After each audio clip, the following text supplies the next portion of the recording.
Bom dia, meu povo, sejam bem-vindos em nome de Jesus a mais uma escola bíblica dominical da EPM, a Igreja Presbiteriana de Marataízes. Seja bem-vindo nesta manhã, que Deus fale ao seu coração, que a palavra ministrada à sua vida nessa manhã produza dentro do meu coração, produza no seu coração, produza na nossa igreja, na nossa família, reflita na nossa sociedade, fruto digno de arrependimento para a glória do Senhor. Que a nossa manhã seja uma manhã proveitosa de crescimento, de amadurecimento, sobretudo uma manhã em que a gente consiga desfrutar da doce presença do Senhor e da ação do Teu Espírito no nosso coração. Convido você nesse instante a fechar os seus olhos, a dar graças, se você ainda não fez isso, pela noite de descanso, pela misericórdia do Senhor sobre a sua vida, a oportunidade desse dia que o Senhor nos dá. Enfim, feche os seus olhos e vamos juntos orar ao Senhor nesse instante. Senhor Deus, louvado seja o nome do Senhor. Nós agradecemos ao Senhor pela bênção desse dia, pela bênção dessa manhã, a oportunidade de vivermos esse dia e saber que esse dia foi criado pelas Tuas mãos, é obra das Tuas mãos, saber que nesse dia há propósito do Senhor para a nossa vida, saber que nesse dia nós poderemos glorificar, exaltar o nome do Senhor com a nossa voz, com os nossos pensamentos, com o nosso falar, com o nosso viver, com as nossas ações nesse dia. Como é bom saber de que a gente faz parte do querer, da vontade, dos planos do Senhor. Como é bom saber de que o Senhor nos criou a sua imagem e semelhança, mas que graciosamente o Senhor resolveu nos salvar por meio de Cristo Jesus. Obrigado por esse favor, obrigado pela fidelidade do Senhor que nos assiste, pelas Tuas misericórdias mais uma vez renovadas sobre nós nesse dia. Aceita nesta manhã a nossa vida, aceite, ó Deus, nessa manhã o nosso louvor, a nossa adoração e a nossa súplica para que neste tempo desta manhã o Teu Espírito fale ao nosso coração por meio da Tua palavra.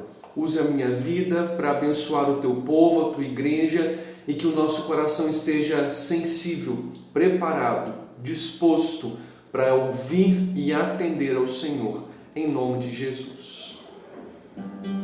Vamos declarar de que o Deus que servimos é grande, sobre todo nome é o seu. Apenas Ele é digno de honra, de glória e de louvor.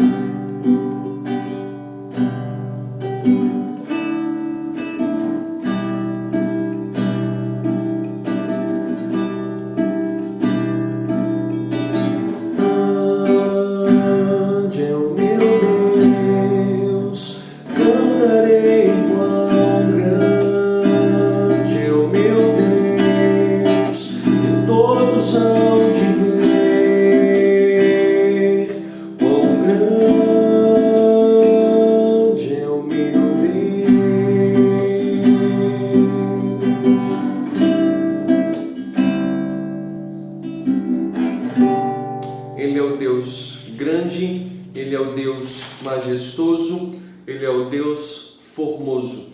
Por isso, diante da Sua presença, nós queremos tão somente nos derramar e nos humilhar diante da Sua grandeza e majestade.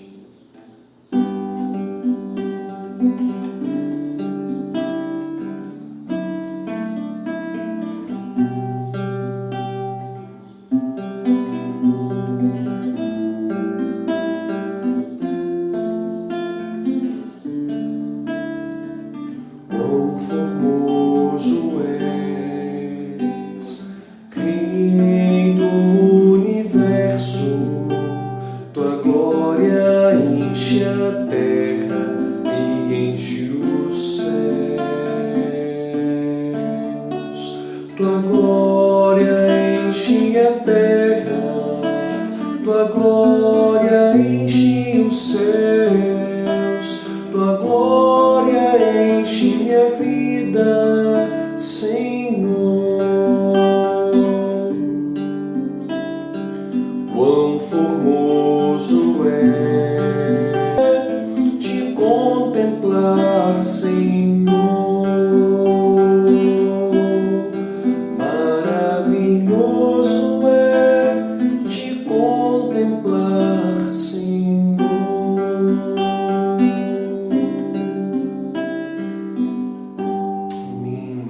Abra sua Bíblia nesse instante, por gentileza, num dos clássicos da história das Escrituras, a vida de José do Egito.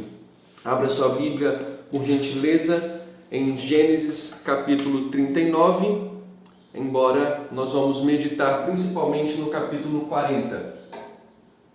Gênesis capítulo 39, nós vamos apenas pegar um gancho com o final do capítulo 39 e vamos prosseguir para o capítulo 40 de Gênesis.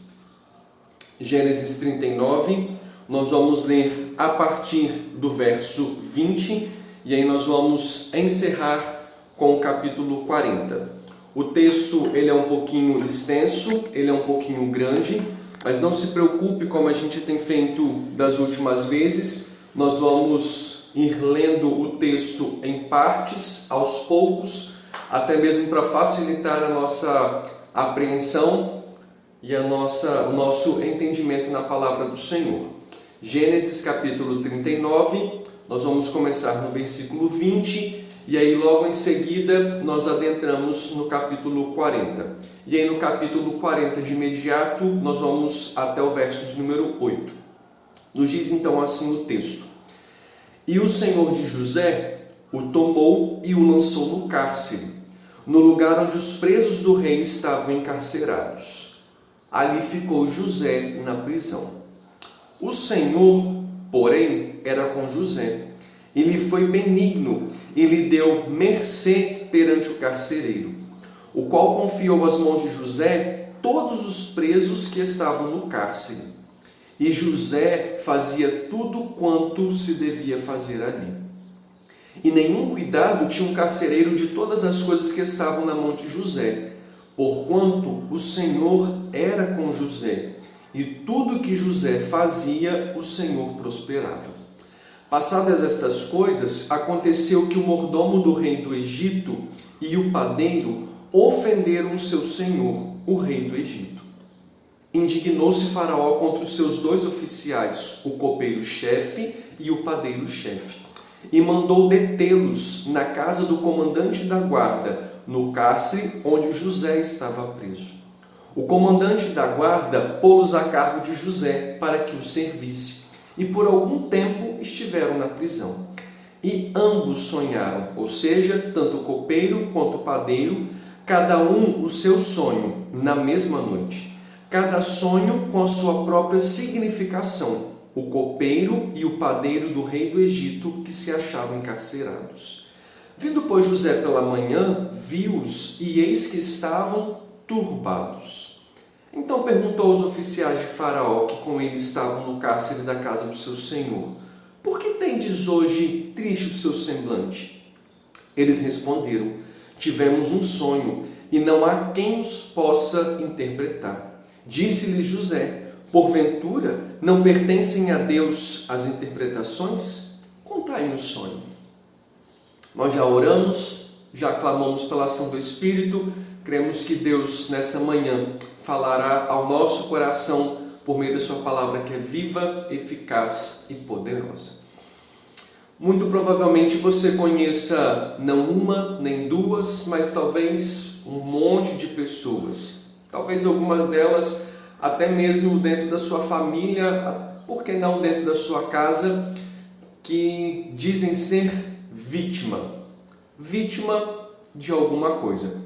Talvez vítima de um abuso infantil, talvez vítima de maus tratos, talvez vítima de um abandono, talvez vítima de um adultério, talvez vítima de um incesto, enfim.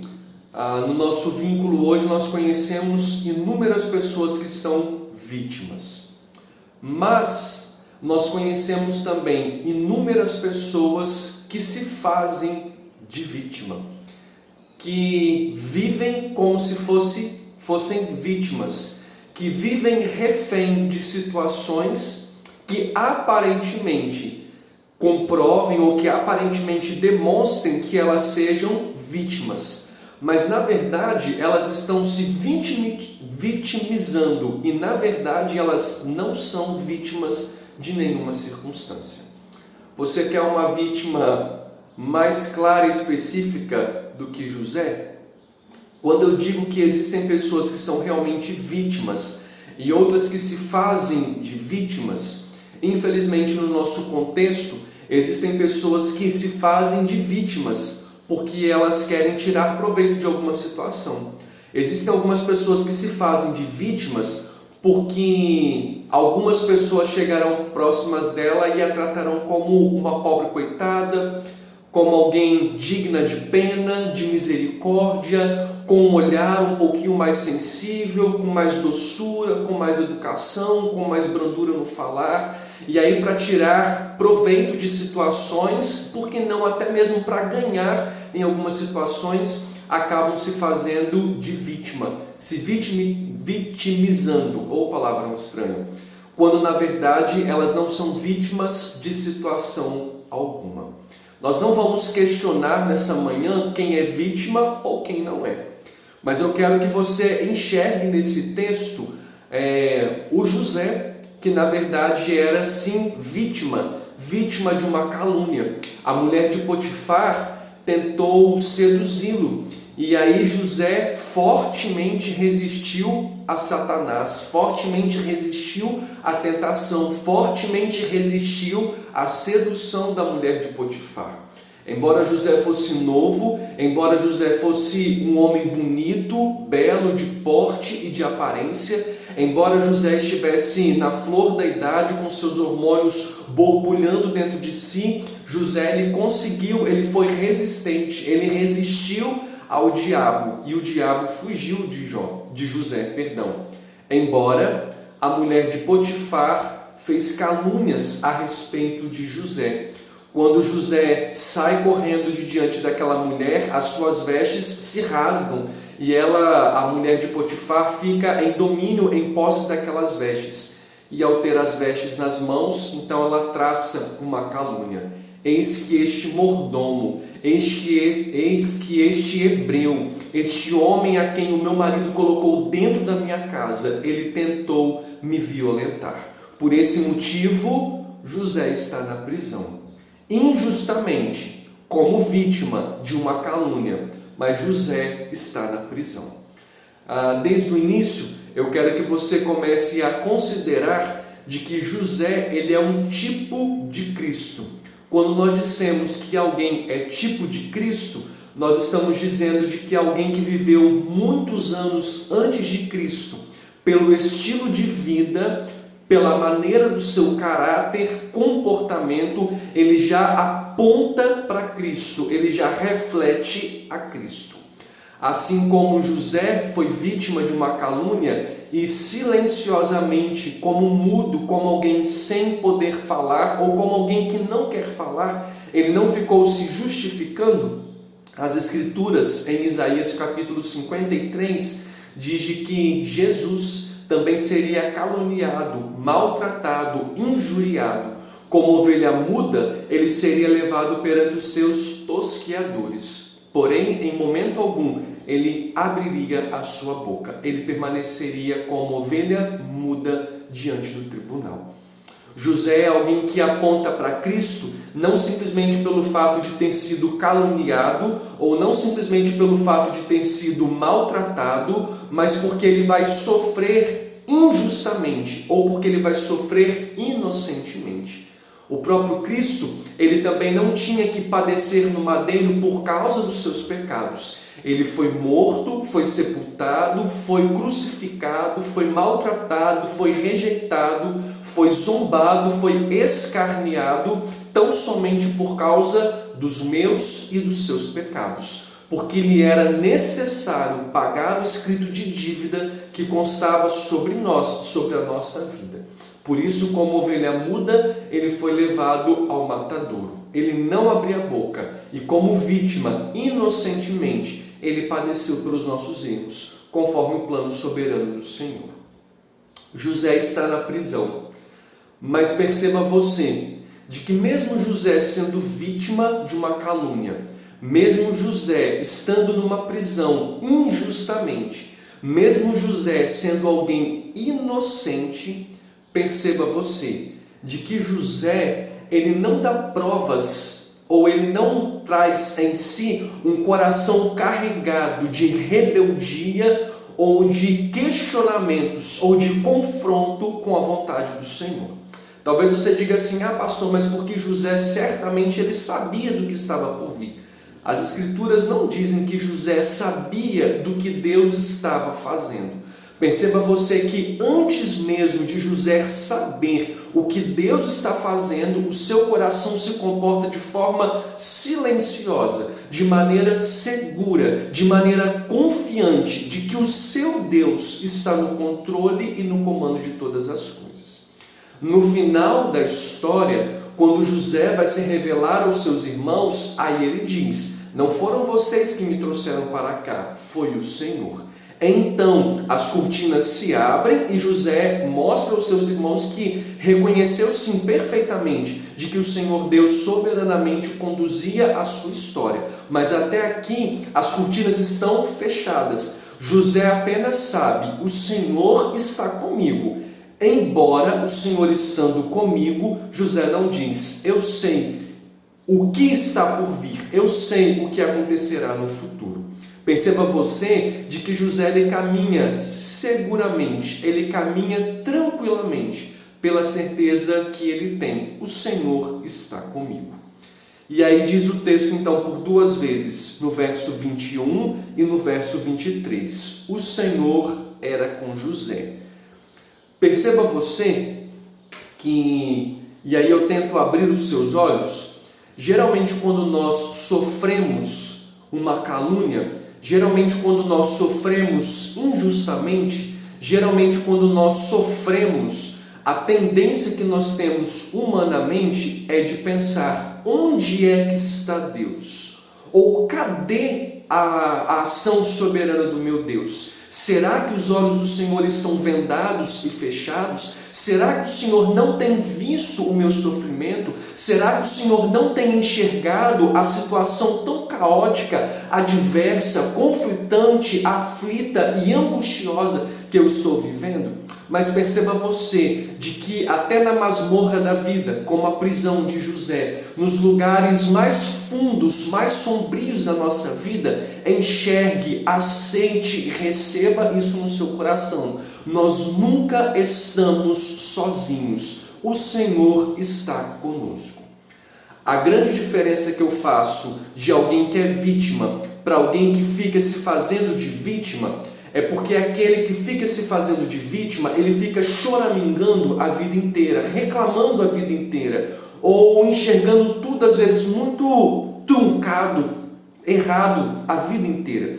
Perceba você que José era uma vítima, mas mesmo sendo uma vítima, a gente não vê José choramingando, a gente não vê José reclamando. Pelo contrário, diz o texto de que José conseguiu prosperar, de que diz o texto que José floresceu, mesmo num lugar humanamente falando, ou mesmo num lugar aparentemente sendo impossível de florescer. Diz o texto, lá no verso de número 21, o Senhor, porém, era com José. Ele foi benigno e lhe deu mercê perante o carcereiro. Perceba o que diz o verso 23. Porquanto o Senhor era com ele, e tudo que José fazia, o Senhor prosperava. Você já conseguiu pensar em prosperar em uma prisão? Você já tentou imaginar o cenário, a situação de José, um filho de Deus, um hebreu, um homem de um caráter digno mesmo, alguém que realmente vivia com Deus e que não apenas de boca para fora dizia: eu pertenço a Deus, mas alguém que caminhava sob a vontade de Deus, alguém que é filho de Deus, alguém que está sob o controle e o domínio de Deus, alguém que tem um caráter realmente louvável, alguém que não se deixa ser conduzido pelas circunstâncias, pelas seduções, pelos prazeres da carne, alguém que está numa prisão por causa de ter resistido firmemente não se contaminar com a sedução, em não cair no pecado, por causa do seu caráter, por causa da sua lealdade, por causa da sua obediência, por causa da sua fidelidade ao seu Deus, está numa masmorra, está numa prisão. José está ali por ter feito algo de bom. José está sofrendo tais consequências aparentemente adversas e angustiantes por causa de ter caminhado em lealdade e em fidelidade. Perceba você que José poderia dizer assim: eu não acredito. Embora eu tenha reagido dessa maneira com o Senhor fez com que eu chegasse aqui. Entre aspas, vamos dizer que José tinha tudo para se revoltar contra Deus. Entre aspas, vamos dizer que José tinha todos os argumentos, todas as justificativas para se apresentar diante de Deus e declarar assim: eu não concordo com os planos do Senhor, eu não concordo com a vontade do Senhor, veja só quem eu sou, veja só como eu reagi. Entretanto, perceba você, como ovelha muda, José está perante os seus tosqueadores. José não abre a boca. José não fica se auto-justificando. José está silencioso diante do Senhor. Mas enxergue você, José não está sozinho. O Senhor é com ele. Por causa da presença do Senhor, por causa do Senhor, José, consegue prosperar até mesmo no deserto. José prospera, José é abençoado até mesmo numa prisão. Ou José consegue florescer, enxergar dias coloridos. José consegue enxergar dias bons, mesmo sofrendo, por causa de ter sido bom, obediente e fiel. Quero compartilhar com vocês aqui rapidamente uma citação de Charles Swindoll. Charles Swindoll diz assim: uma das coisas mais bonitas sobre a atitude correta é que com ela todos os dias são ensolarados. Você não precisa de dias sem nuvens para que haja dias ensolarados. Vou repetir. Uma das coisas mais bonitas sobre a atitude correta é que com ela todos os dias são ensolarados. Você não precisa de dias sem nuvens para que haja dias ensolarados. Perceba você que quando nós caminhamos seguros, convictos de que Deus tem o controle de todas as coisas, de que o Senhor que está sentado no trono tem propósito para a nossa vida, quando nós caminhamos pela fé, quando nós caminhamos com Deus, quando espiritualmente nós estamos bem com Deus, mesmo em lugares aparentemente difíceis de se viver, mesmo com situações constrangedoras, ou mesmo que haja nuvens, tempestades turbulentas ao nosso redor, ainda assim, nós conseguiremos viver como se tais dias fossem completamente coloridos e ensolarados. Perceba você de que José prosperou, José floresceu, independente do lugar onde ele estava. Primeiro, José prosperou na casa de Potifar. A casa de Potifar prosperou por causa de José. Agora a prisão também é um lugar de prosperidade pela instrumentalidade de José. Diz o texto, entrando no capítulo 40, que passado estas coisas, tanto o copeiro quanto o padeiro do faraó, por algum motivo desconhecido, nós não sabemos qual, diz o verso 1, ofenderam o seu senhor. Deixa eu montar aí um raciocínio bem rapidinho com você. Primeiro Potifar foi ofendido, entre aspas, foi ofendido por José. Agora na casa do faraó, a autoridade máxima do Egito, há também uma ofensa. Agora não entre aspas, porque eles ofenderam e a gente não sabe como. O texto não traz riqueza de detalhe nesse sentido. Mas tanto o copeiro quanto o padeiro ofenderam ao faraó. Tanto o copeiro quanto o padeiro eram dois oficiais, dois profissionais do faraó, do seu palácio, de gigantesca responsabilidade. Naquela época era costumeiro os reis terem copeiros e padeiros exclusivamente à sua disposição, para que se alguma comida ou bebida fosse envenenada, eles é que morreriam. O copeiro, ele era alguém que tomava as bebidas ou que provava a bebida que seria entregue às mãos do rei, às mãos do faraó ou às mãos de uma autoridade maior. Neemias também foi copeiro do rei quando ele estava na Babilônia. Diz o texto que este copeiro, que recebia a bebida na mão, o copo naquela época não tinha alça, então ele literalmente recebia a bebida na mão, e aí ele viraria como um copo mesmo, sem alça, como um copo, nenhuma semelhança com xícara, um copo mesmo liso, sem nenhum lugar de segurar. Por isso o copo era colocado literalmente na mão. Por isso diz dentro do sonho, de um dos sonhos, que o copeiro ele tem o copo do rei na sua mão. Ele bebia, ele experimentava a bebida antes de ser entregue ao rei. Se a bebida estivesse envenenada, morra o copeiro, mas viva o rei para sempre, vida longa ao rei. O padeiro, por sua vez, ele era alguém responsável pela fabricação dos pães, pela produção dos alimentos. E por isso, se alguém também tiver que morrer, será o padeiro. Vida longa ao rei. O rei, o faraó, foi ofendido por ambos, tanto o copeiro quanto o padeiro. Por isso, ambos foram lançados ao cárcere. Não por coincidência, mas propositalmente, pelos planos soberanos do Altíssimo, na mesma masmorra, na mesma prisão em que José estava.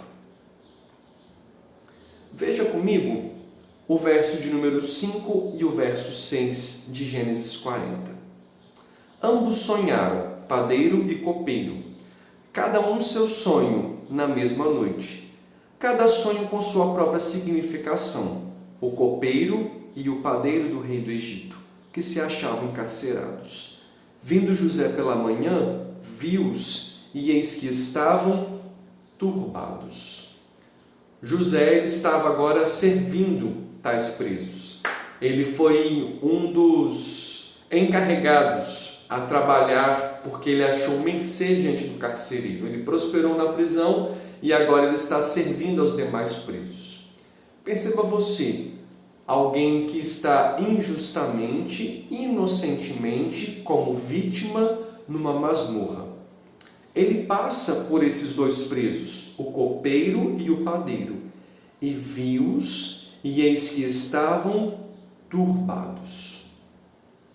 Então perguntou aos oficiais de Faraó que com ele estavam no cárcere da casa do seu senhor: por que tendes hoje triste o seu semblante? Veja a atitude de José, alguém que está injustamente em um lugar horrível, numa prisão, mas que não está com o coração rebelde, nem conflitante, nem confrontante com a vontade do Senhor. Pelo contrário, com um coração exclusivamente sensível. E dentro dessa sensibilidade, ele passa por dois homens que, justamente por terem ofendido o rei, estão ali na prisão. Perceba a sensibilidade de José, perceba a sua misericórdia, perceba a ação da sua graça. É engraçado de que José é que poderia ficar andando cabisbaixo para cima e para baixo, já que ele foi preso injustamente. Mas, a despeito do injustamente, José passa diante desses dois que ofenderam o rei. E movido pela sua sensibilidade, ele percebe: há algo de estranho. O semblante deles está desfalecido. O semblante está caído. O semblante está entristecido. Eles estão turbados, aflitos, angustiados, atribulados. É nítido no semblante deles. E aí o verso 8 diz assim: eles estão assim porque tivemos um sonho e não há quem possa interpretar. Disse-lhe José: porventura não pertencem a Deus as interpretações? Contai-me o sonho. Deixa eu voltar um pouquinho a fita. José teve 2 sonhos. Por causa desses 2 sonhos, ele foi vendido pelos seus irmãos como escravo. José poderia falar assim: vocês tiveram sonhos, né? Puxa, quem sou eu para interpretá-los? José poderia pensar assim: eu me enfiar nessa enroscada de novo? Por causa de 2 sonhos, eu estou aqui. Por causa de 2 sonhos que o Senhor me deu e que eu relatei aos meus irmãos, eu fui vendido como escravo. Por causa de ser escravo, um bom escravo, eu parei na casa de Potifar. Por causa da mulher de Potifar, eu estou nessa vida miserável e amarga. Eu estou marginalizado. Entretanto, alguém que caminha seguramente dos cuidados soberanos de Deus, não caminha com rebeldia no coração. E aí José então diz assim: porventura, as interpretações não pertencem ao Senhor? Não é Deus a fonte de toda e qualquer interpretação? Me conte e eu vou ser instrumento, eu vou ser o veículo, eu vou interpretar os sonhos, porque eu sirvo a Deus. Perceba a sensibilidade em enxergar de que há pessoas ao seu redor entristecidas, mesmo sendo José vítima de maus tratos, vítima de calúnia, vítima de rejeição. Perceba você o envolvimento de José com a vida dessas pessoas atribuladas, angustiadas, quando na verdade, por causa de ter interpretado os sonhos lá atrás, agora é ele quem está na masmorra. Mesmo assim, ele não se ausenta. Mesmo assim, ele não se afasta dessas pessoas que precisam do socorro. Veja o que diz a partir do verso 9. Então o copeiro-chefe contou o seu sonho a José e lhe disse: em meu sonho havia uma videira perante mim, e na videira 3 ramos. Ao brotar a vide, havia flores, e seus cachos produziam uvas maduras.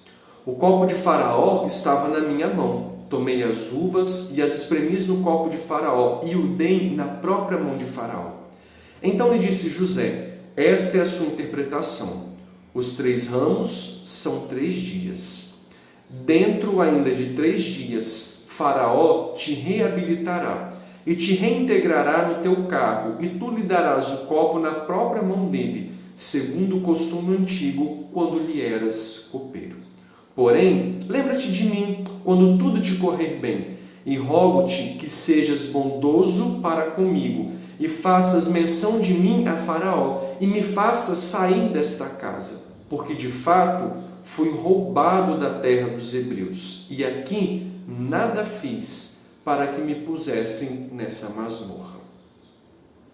Segundo o sonho e interpretação, vendo o padeiro-chefe que a interpretação era boa, disse a José: eu também sonhei, e eis que 3 cestos de pão alvo que estavam sobre a cabeça, e no cesto mais alto havia de todos os manjares de Faraó, arte de padeiro, e as aves os comiam do cesto na minha cabeça.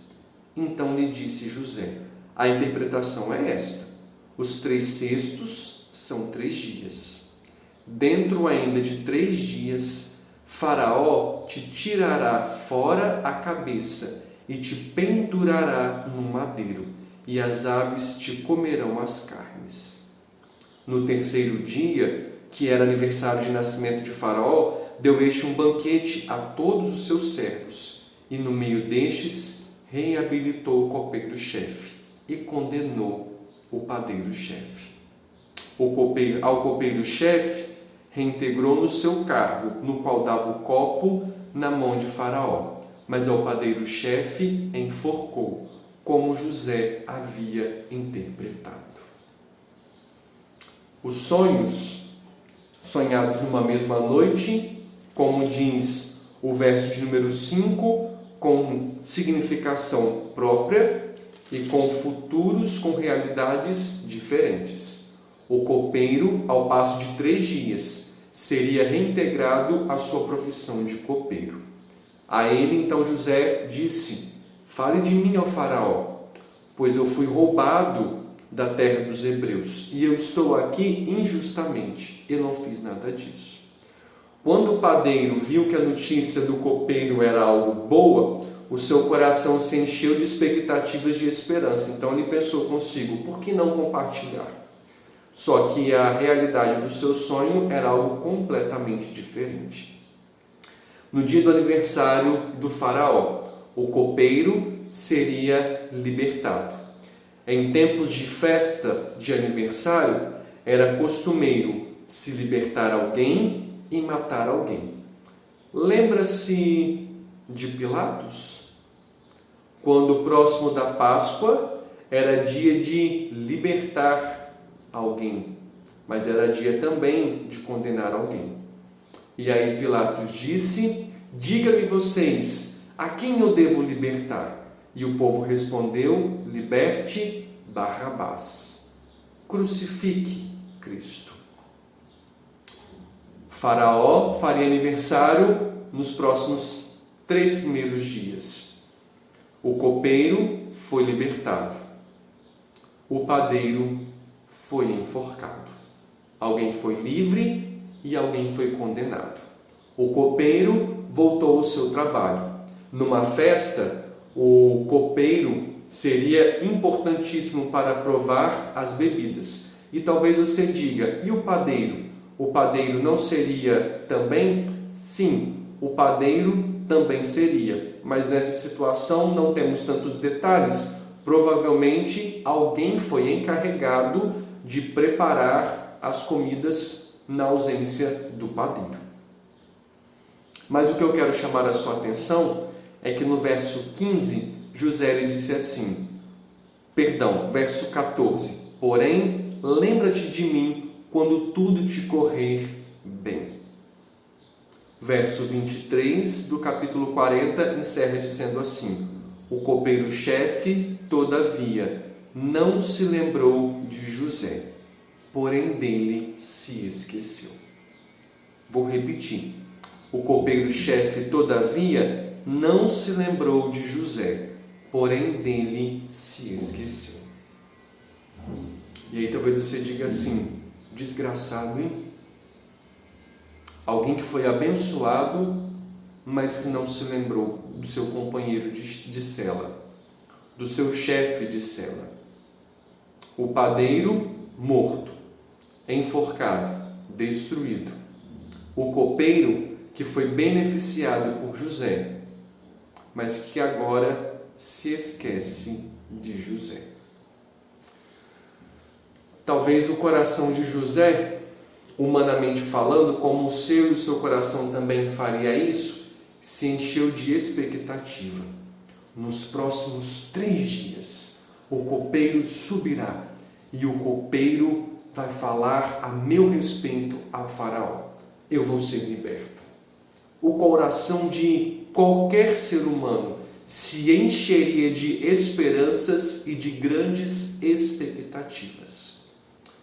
Só que nós temos dito de que o Senhor soberano é que estava conduzindo a história. Dentro da soberania de Deus, nem sempre o nosso tempo, os nossos dias, é o mesmo tempo ou são os mesmos dias do que o Senhor. Eclesiastes 3:1 diz: há tempo para tudo, e há tempo para todo propósito debaixo do céu. No coração de José, a expectativa e a esperança. Esta é a porta da esperança, aquele programinha do Silvio Santos. Agora é a porta para eu ser restaurado, para eles me mandarem embora daqui, para eles me fazerem voltar para a terra dos hebreus, para eu sair desse lugar, ou para ao menos eu voltar para o lugar de servidão e trabalhar como um dos seus escravos. Entretanto, o capítulo 40 encerra dizendo assim: o copeiro-chefe, todavia, não se lembrou de José, porém dele se esqueceu. E aí talvez você diga assim: agora não dá. José deve ter mesmo questionado. José deve ter reclamado. José deve ter se injuriado com Deus e dizendo assim: como assim? O Senhor não se lembrou de mim? E vamos colocar um grau de pior nisso. O verso 1 do capítulo 41 diz assim: passado 2 anos completos, Faraó teve um sonho. Por 2 anos, um período de silêncio para a gente. A gente não tem detalhes nenhum, a não ser de que ao longo desses 2 anos completos, 2 vezes 365 dias. O único detalhe que a gente sabe é, nesses 800 e alguns dias aí, não consigo calcular agora certinho, mas nesse período de, 800 não, esses 2 anos completos aí, José esteve encarcerado em uma prisão. José está enfadado em uma prisão. Mesmo assim, José ele continua caminhando seguro de que o Senhor está no controle de tudo e de que há um propósito em todas as coisas. Nós começamos o nosso estudo de hoje dizendo sobre a quantidade de pessoas que se fazem de vítimas e de algumas que realmente são vítimas. Algumas que são vítimas, infelizmente, elas às vezes continuam caminhando com um senso de traumas gigantescos no coração. Mas eu desafio você pelas Escrituras a tentar viver ou a tentar se libertar desse senso de traumas como fez José. E a resposta para isso é pela certeza que José tinha de que o Senhor estava com ele. Talvez você diga assim: pastor, para o senhor que nunca foi alvo de um abuso, para o senhor que nunca foi alvo de uma rejeição, para o senhor que nunca foi alvo de um maltrato, talvez seja fácil dizer isso. E eu concordo com você, de que na minha posição de nunca ter sofrido por tais incidentes, seja muito mais fácil de dizer do que para você realmente viver, se você foi alvo de alguma coisa, se você verdadeiramente é vítima. Entretanto, também não dá para a gente caminhar uma vida inteira dizendo de que fui vítima. Nós precisamos nos libertar. As Escrituras declaram: conhecereis a verdade e a verdade vos libertará. A palavra de Deus nos faz libertar desses traumas. Aliás, quantas palavras de esperança há nas Escrituras que podem nos ajudar a nos libertar desses traumas? José não ficou vivendo traumatizado uma vida inteira. José, e aí eu vou adiantar grande parte da história, quando ele está diante dos seus irmãos, ele poderia ter rejeitado os seus irmãos como ele foi rejeitado. Entretanto, não foi essa a sua posição. À medida que nós andamos com o nosso coração traumatizado, consequentemente e naturalmente nós nos fechamos e nos bloqueamos para novas experiências, até mesmo com o Senhor, para novos horizontes ou para as novas experiências. Ficamos magoados, revoltados, vivendo em conflito, atribulados e angustiados. E aí vivemos num conflito gigantesco, sempre questionando, sempre tentando se justificar, sempre usando coisas para justificar, sempre tentando mostrar justificativas. Mas você há de concordar comigo de que nada disso tem adiantado e nada disso adiantará. O grande desafio é aceitar, e o grande desafio é entender de que até mesmo esses incidentes, eles podem contribuir para o seu crescimento e para o seu amadurecimento espiritual. É desafiante, eu concordo plenamente com você, Mas não se esqueça, o Senhor, Ele que está conosco. Eu sofri, vamos dizer, uma situação, uma hipótese. Eu sofri por maus tratos de um marido. Eu confiei nesse marido e ele me maltratou, ele me bateu, ele me espancou. E eu concordo com você que será difícil confiar em uma outra pessoa, confiar em um outro homem, porque via de regra você vai dizer assim: todos os homens fazem isso com as mulheres, elas é que não abrem a boca, mas os homens são todos cafajestes. Se você colocar todos, você vai incluir o seu pai.